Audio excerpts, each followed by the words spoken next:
It's commonly believed that war trophy parks and military museums, whether open air or indoor, usually serve as a demonstration of the victor's strength, the defeated side's weakness, and sometimes even their humiliation. Indeed, few things divide former adversaries as much as displays of destroyed military equipment, photo and video exhibits of a campaign where one side was utterly crushed. These are often accompanied by commentary from biased experts and overzealous patriots. Assalamu alaikum, this is Finn, and today we'll talk about the War Trophy Park in Baku, a place that at first glance doesn't seem much different from similar parks elsewhere. But what if we look at it from another perspective? Can this park, which symbolizes the military victory of some and the humiliation of others through the display of destroyed equipment, become a factor of reconciliation rather than a source of division? Sounds unusual? I agree. But let's take it step by step. Getty.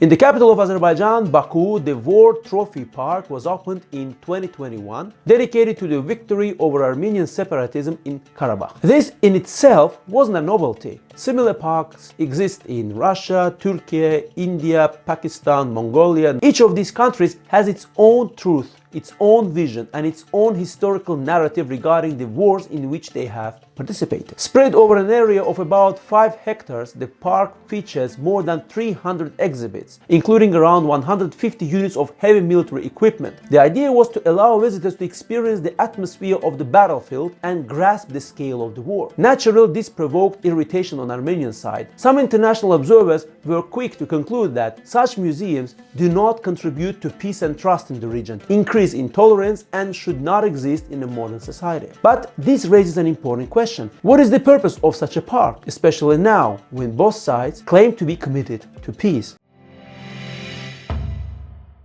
Occupation is an abstract concept. You cannot touch it, smell it, or see it directly. Its presence is manifested in the inability to possess what is yours, in a sense of insecurity, restrictions on freedom of movement, and the feeling of inferiority on a psychological level. In the War Trophy Park, this inability to move forward is symbolically represented by a layered defensive line, concrete fortifications, anti-tank ditches, minefield trenches, and tunnels. They serve as a reminder that any occupation sooner or later meets resistance and loses its meaning.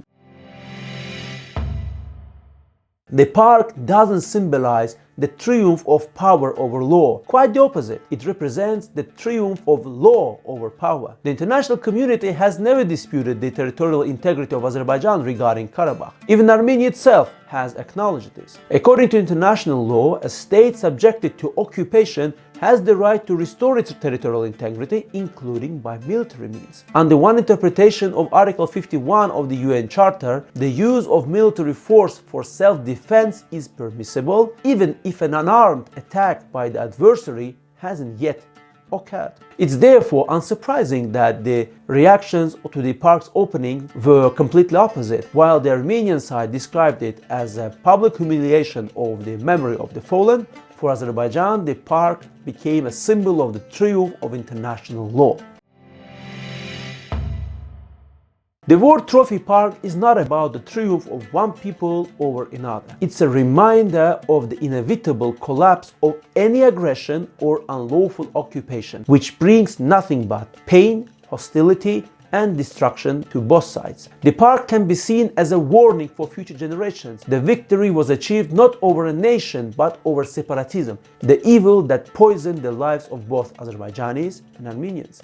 This evil must remain in the past. It has no place in the future of these two nations. The only place it belongs is an open-air museum. Just like in the old fairy tale film The Magic Robe, where an evil Khan who once tormented his people travels into the future and ends up under a museum glass dome, a relic of the past. So too here, the park's exhibits remind us that occupation is an evil of the past and its proper place is in history, as a lesson about the true cost of war and the value of peace. The War Trophy Park in Baku can thus be seen not only as a symbol of military victory, but also as a museum of memory, a lesson in responsibility, and a step toward understanding that peace is worth more than any victory.